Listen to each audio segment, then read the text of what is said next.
नमस्कार, मैं हूं आकांक्षा और आप देख रहे हैं आईबीसी 24 एमपी से जुड़े हमारे इस खास बुलेटिन में आप सभी का स्वागत है। देखते हैं खबरें विस्तार से। सबसे पहले बात कर लेते हैं वैक्सीनेशन की। तो बच्चों के वैक्सीनेशन और बढ़ते संक्रमण को लेकर सीएम ने आज वीडियो कॉन्फ्रेंसिंग के जरिए क्राइसिस मैनेजमेंट की बैठक बुलाई। बैठक में सीएम शिवराज सिंह चौहान ने आज कहा कि सावधानी बरतनी है, खासकर बच्चों के वैक्सीनेशन को भी महाअभियान के तौर पर चलाना है और कोरोना और वैक्सीन के लिए समाज सेवी और समाज के प्रबुद्ध जनों को जोड़ना भी है। सीएम शिवराज सिंह चौहान ने इस आयोजन से बाबा रामदेव, श्री रविशंकर जैसे संत भी जोड़े जाएंगे, इसकी जानकारी दी। कल से शुरू होने वाले बच्चों के वैक्सीनेशन के लिए सीएम शिवराज सिंह चौहान ने कहा कि अब तक 18 लाख डोज मध्य प्रदेश को मिल चुकी है। कल पहले दिन 15 लाख वैक्सीन लगाने का लक्ष्य रखा गया है।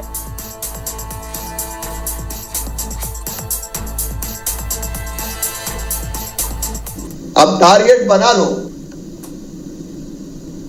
कि हम किसी भी 15 से लेकर 18 साल के उम्र के किशोर के बच्चों के बेटे बेटियों को हम वैक्सीनेशन कराकर ही चैन की सांस लेंगे, क्योंकि ये सबसे बड़ी सुरक्षा है। फिर हमारी ब्लॉक स्तरीय जो कोविड क्राइसिस कमेटीज हैं, उनको दो चीजें तो सबको करनी है, कोविड एप्रोप्रिएट बिहेवियर और वैक्सीनेशन पूरे ब्लॉक में सुनिश्चित करवाना, 15 से लेकर 18 साल के बच्चों का भी, और अगर कहीं रह गए पहले डोज और दूसरे डोज के लिए तो। मध्य प्रदेश में करीब 49,27,835 किशोरों का वैक्सीनेशन होना है, जिसके लिए कोविन पोर्टल पर ऑनलाइन रजिस्ट्रेशन की शुरुआत हो गई है। 3 जनवरी से शुरू होने जा रहे टीनेजर्स के वैक्सीनेशन के लिए स्वास्थ्य विभाग और स्कूल शिक्षा विभाग ने मिलकर रणनीति तैयार की है, ताकि ज्यादा से ज्यादा बच्चों का वैक्सीनेशन हो सके। प्रदेश के सभी प्राइवेट और सरकारी स्कूलों में तैयारियां पूरी कर ली गई है। जिला कलेक्टर्स को यह जिम्मेदारी होगी कि वो दोनों विभागों के साथ मिलकर वैक्सीनेशन की सारी तैयारियों को पुख्ता करें। संकुल प्रचारक को अलग से निर्देश दिए गए हैं कि स्कूलों के प्रधानाचार्य ये सुनिश्चित करें कि जिन बच्चों का वैक्सीनेशन होना है उनके पेरेंट्स को वैक्सीनेशन के समय की जानकारी मिल जाए। साथ ही समय समय पर वैक्सीनेशन के लिए पेरेंट टीचर्स मीटिंग भी हो।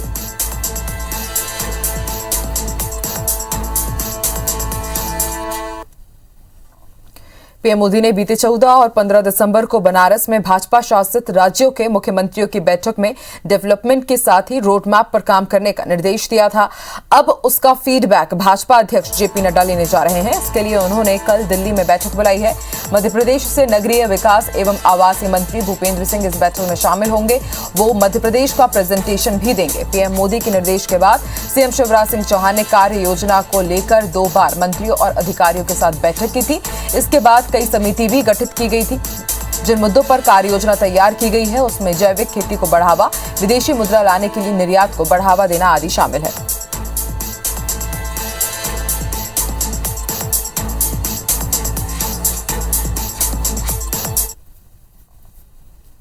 आरएसएस प्रमुख मोहन भागवत 19 से 21 फरवरी तक मध्य प्रदेश के उज्जैन दौरे पर रहेंगे। संघ प्रमुख प्रांत के प्रमुख पदाधिकारियों के साथ साल भर के कामकाज की समीक्षा कर आगे का टारगेट तय करेंगे। माना जा रहा है इस दौरान बीजेपी सरकार के कामकाज की भी समीक्षा होगी। इसे विधानसभा चुनाव की तैयारी से जोड़कर देखा जा रहा है। संघ प्रमुख के 3 दिन उज्जैन में रहने की तारीख तय हो चुकी है। अब 3 दिनी प्रांतीय बैठकों और बाकी कार्यक्रम तय किए जा रहे हैं। डे टू डे कौन सी बैठक होगी, उनमें शामिल होने वाले पदाधिकारियों की सूची के साथ बैठक के विषय पर भी मंथन किया जा रहा है। बैठकों का आयोजन महाकालेश्वर मंदिर के पास स्थित माधव सेवा न्यास परिसर में हो सकता है।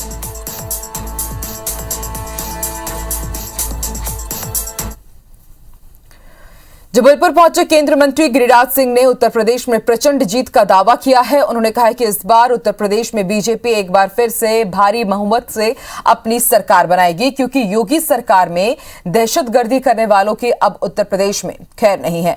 गिरिराज सिंह ने कहा कि उत्तर प्रदेश में आज ना जिन्ना की राह पर चलने वालों की खैर है, न औरंगजेब की राह पर चलने वालों की। इसके अलावा गिरिराज सिंह ने कांग्रेस पर निशाना साधते हुए कहा कि कांग्रेस ने उत्तर प्रदेश के लिए कुछ नहीं किया। प्रियंका गांधी के दौरे करने से उत्तर प्रदेश में कोई तस्वीर बदलने वाली नहीं है। कांग्रेस के साथ गिरिराज सिंह ने सपा और बसपा को भी आड़े हाथों लेते हुए कहा कि उत्तर प्रदेश में साल 2007 में मायावती सरकार सत्ता में आई थी तब मुसलमानों को सीट देने की बात कहकर वोटरों को लुभाने की कोशिश की गई। इसी तरह साल 2012 में जब अखिलेश की सरकार आई तो उत्तर प्रदेश में गुंडा राज छा गया, कानून व्यवस्था पूरी तरह ध्वस्त हो गई थी।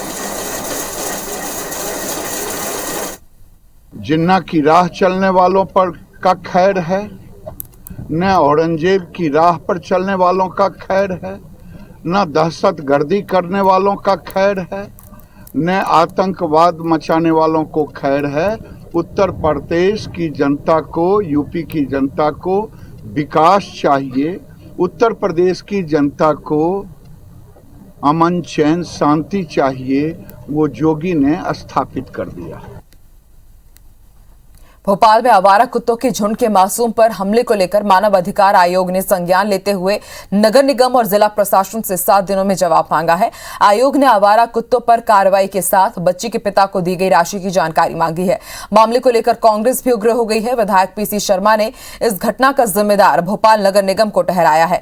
पूर्व पार्षद मोनू सक्सेना ने भी कार्यकर्ताओं के साथ बाग सिवनिया थाने में शिकायत दर्ज कराई और कहा कि आवारा कुत्तों के आतंक को रोकने के लिए निगम को 2 करोड़ रुपए का बजट भी दिया गया, उसके बाद भी घटनाएं नहीं रुक रही है। ऐसे में नगर निगम आयुक्त और हैदराबाद की नवोदय वैट संस्था के खिलाफ गैर इरादतन हत्या का मुकदमा दर्ज हो। बता दें कि अंजलि कॉलोनी में मासूम बच्ची पर कुत्तों के झुंड ने हमला कर दिया था। गनीमत ये रही कि मौके पर मौजूद स्थानीय युवक ने मासूम को बचा लिया, लेकिन घायल मासूम को निजी अस्पताल में भर्ती कराया गया और उसके बाद उसे हमीदिया अस्पताल में रेफर किया गया, जहां उसका इलाज जारी है।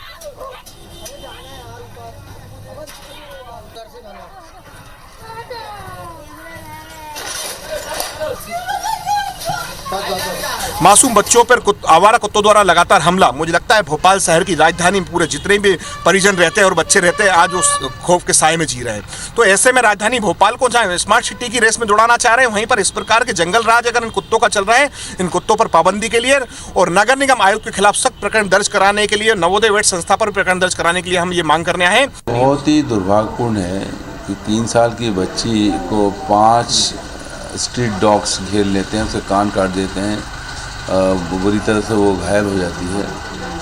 50 लोगों की गैंग है स्ट्रीट डॉग को पकड़ने की। कर क्या रही है ये? इस चीज़ में मैं पत्र भी मंत्री जी को लिखूंगा कि भाई इसको सीरियसली लिया जाए। इस मामले नगर निगम में जो दोषी लोग हैं उन पर कार्रवाई होनी चाहिए। भोपाल में कमिश्नर सिस्टम लागू होने के 21 दिन बाद पुलिस अदालत लगना अब शुरू हो गई है। दरअसल अभी तक पुलिस की अदालत नहीं लगती थी, लेकिन कमिश्नर सिस्टम लागू होने के ठीक 21 दिन बाद पुलिस ने अदालत लगाना अब शुरू कर दिया है। शनिवार से शुरू हुई पुलिस की अदालत में पहले दिन 16 मामलों पर सुनवाई हुई और दूसरे दिन रविवार को 6 मामलों पर सुनवाई की गई। ये वो मामले हैं जिनमें पुलिस ने प्रतिबंधात्मक कार्रवाई की है। वहीं पुलिस कोर्ट लगने को लेकर आईजी इरशाद वली का कहना है कि परिसर में कोर्ट शुरू हो गई है। धीरे धीरे और भी पुलिस की अदालतों को शुरू किया जाएगा, साथ ही पुलिस कर्मियों की कैपेसिटी को भी बढ़ाया जाएगा।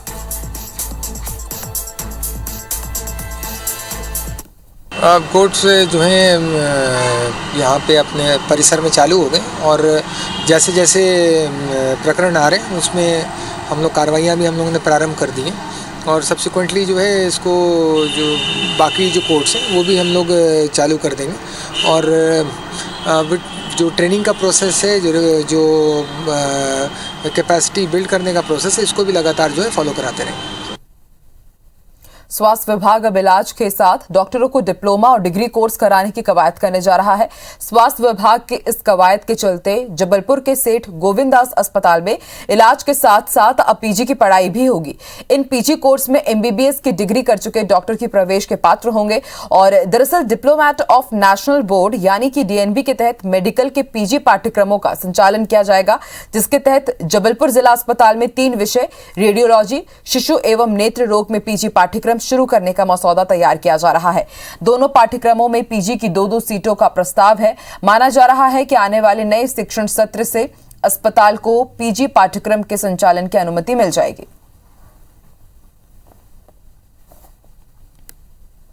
पीजी डॉक्टर्स भी अब उपलब्ध होंगे गवर्नमेंट सेक्टर से, क्योंकि ये गवर्नमेंट डॉक्टर्स के लिए है।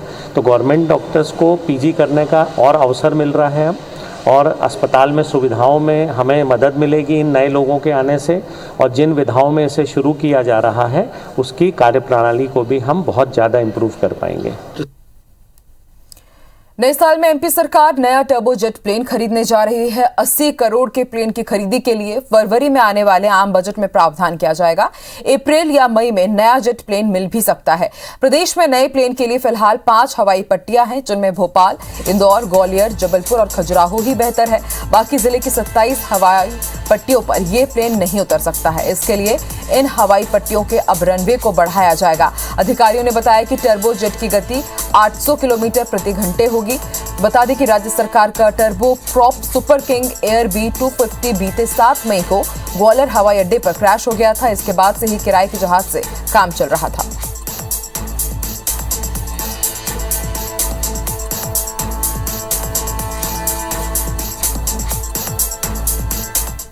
मध्य प्रदेश में आज अलग अलग इलाकों में कई जगह सड़क हादसे हुए।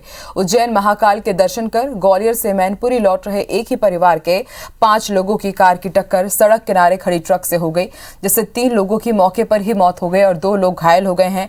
वहीं दोनों का इलाज अस्पताल में जारी है। अलीराजपुर में भी सुबह ओवरलोडेड यात्री बस अनियंत्रित होकर पुलिया की रेलिंग तोड़कर करीब 15 फीट नीचे नाले में गिर गई, जिससे 3 लोगों की मौत हो गई। वहीं 28 लोग घायल हुए हैं। सीएम शिवराज सिंह चौहान ने घटना पर शोक व्यक्त करते हुए ट्वीट भी किया है।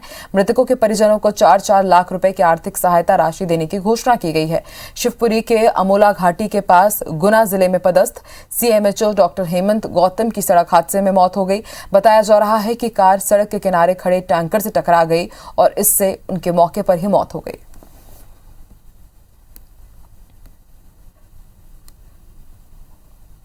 ग्वालियर में फर्जी हुंडी बनाकर करीब 70 करोड़ रुपए की धोखाधड़ी का मामला सामने आया है। व्यापारियों की शिकायत पर पुलिस ने हुंडी दलाल, बाप, बेटा, पत्नी सहित 4 लोगों पर धोखाधड़ी का मामला दर्ज किया है। आरोप है कि इन 4 लोगों ने फर्जी हुंडी बनाकर शहर के कई व्यापारियों को करीब 70 करोड़ रुपए का चूना लगाया और फिर फरार हो गए। व्यापारियों की शिकायत पर पुलिस आरोपियों की तलाश में जुटी हुई है। दरअसल शहर के कई व्यापारियों की ओर से हुंडी के माध्यम से पैसे का लेन देन किया जाता है। ये लेन देन हुंडी ब्रोकर्स के माध्यम से होता है। आरोप है कि बाप और बेटे ने फर्जी प्रोमिसरी नोट तैयार कर फर्मों की फर्जी सील लगाकर उक्त फर्मों के हस्ताक्षर पर रकम लिए और फिर फरार हो गए।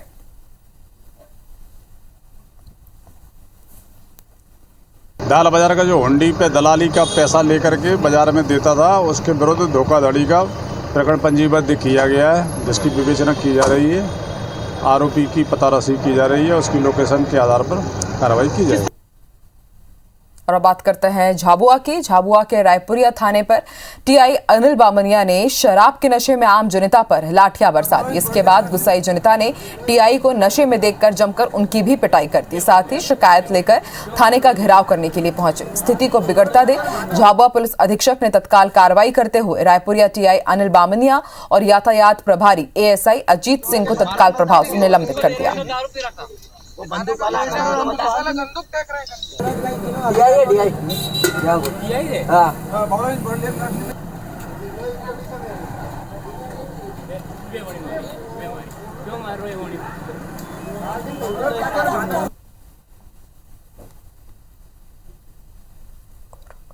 हटा सिविल अस्पताल में कमीशन का गोरख धंधा का मामला सामने आया है। हाल ही में आशाएं कार्यक्रम के तहत नसबंदी शिविर में लगभग 52 महिलाओं की नसबंदी की गई, जिसके बाद उन्हें निजी मेडिकल स्टोर से दवाइयां खरीदने के लिए बाध्य किया गया।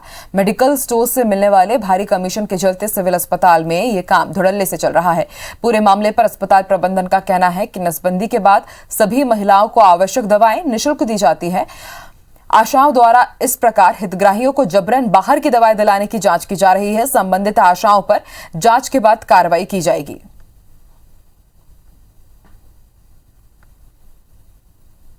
लेकिन चूंकि आपके द्वारा बताया गया कि आशाओं के द्वारा मेडिकल से दवाई दी गई है इन हितग्राहियों को, तो मैं दिखवाता हूं कि किस आशा के द्वारा ऐसा किया गया है और संबंधित के विरुद्ध कार्रवाई के लिए CHO मैडम को लिख करूंगा।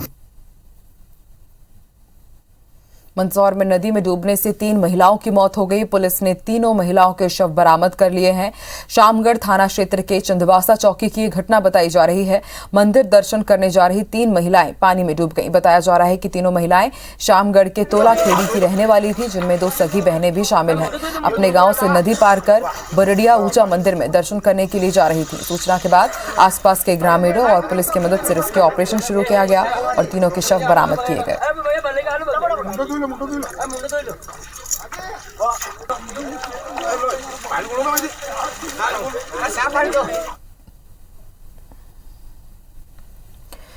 में ट्रेडमार्क कॉपी करना एक तंबाकू व्यापारी को उस वक्त भारी पड़ गया जब तंबाकू व्यापारी के घर दिल्ली से आई विशेष टीम के साथ हनुमानताल पुलिस ने छापेमार कार्रवाई की।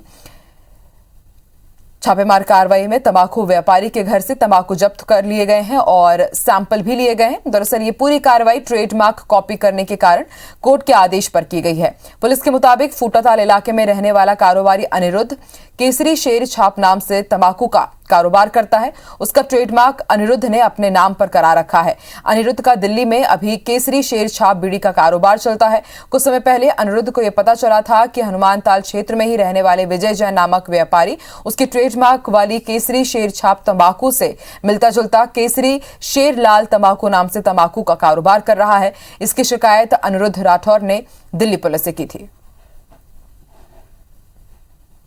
तो ये मिस्टर विजय कुमार जैन, इनके घर शुक्रवारी बजरिया में वो टीम और हमारी पुलिस टीम जाके और छापेमारी कार्रवाई की है, जिसमें से जो भी प्रोडक्ट उनको ट्रेडमार्क उल्लंघन वाले मिले हैं उनको सीज किया है, उसके सैंपल भी लिए हैं और ये सब पूरी रिपोर्ट जाके दिल्ली में माननीय न्यायालय के समक्ष वो प्रस्तुत करेंगे।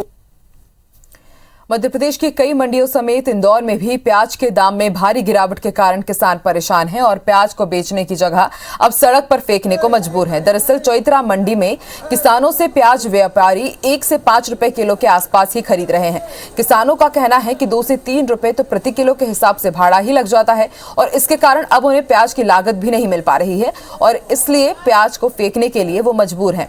वहीं व्यापारियों का कहना है कि फरवरी और मार्च में किसानों ने प्याज का स्टॉक कर लिया था। उन्हें उम्मीद थी कि आने वाले समय में प्याज की कीमत बढ़ेगी, लेकिन प्याज की कीमत नहीं बढ़ी। अब जब किसान खराब प्याज को मंडी में बेच रहे हैं तो उन्हें 1 से 5 रुपए के आसपास ही उसकी कीमत मिल रही है।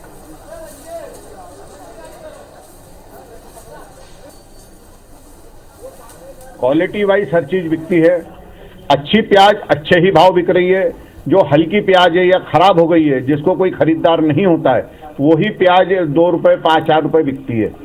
अच्छी प्याजों की पोजीशन आज भी 15 से 18 रुपए पुरानी और 18 से 21 रुपए नई की है और अच्छी प्याज बिक रही है। क्या खराब भी हो गए, इंतजार करते करते रेट के चक्कर में रेट नहीं मिल पा रहे हैं। उसके बाद आमदनी बहुत ज़्यादा होने के कारण भी रेट नहीं मिल पा रहे हैं। ऐसा रेट तो बहुत डाउन चल रहे हैं ना, अभी फेंक रहे हैं ना। मान लो यहाँ मैं प्याज लाया हूँ 5 रुपये बिक रही है, तो 5 रुपये क्या 1-2 रुपये तो हमारे को लाने का भाड़ा ही मिल लग रहा है ना। तो क्या करेंगे यहाँ तक लाने के लिए, इससे अच्छा फेंकना है ना। जहां देश में हर दिन कोरोना केसेस में इजाफा हो रहा है, मध्य प्रदेश सरकार भी कोरोना प्रोटोकॉल को लेकर गंभीर है, लेकिन भोपाल की जनता अब भी कोरोना को लेकर गंभीर नजर नहीं आ रही है। नए साल के मौके पर भोपाल के वन विहार नेशनल पार्क में पर्यटकों की जमकर भीड़ नजर आई। वहीं कोरोना प्रोटोकॉल की धज्जियां भी जमकर उड़ाई गई। नया साल मनाने के लिए वन विहार में करीब 8,965 पर्यटक पहुंचे थे। भीड़ की वजह से सोशल डिस्टेंसिंग जैसे नियमों का पालन नहीं किया गया। बता दें कि कोरोना के मामले भोपाल और इंदौर में सबसे ज्यादा बढ़ रहे हैं। इसके बाद भी लोग लापरवाही बरतने से नहीं चूक रहे हैं।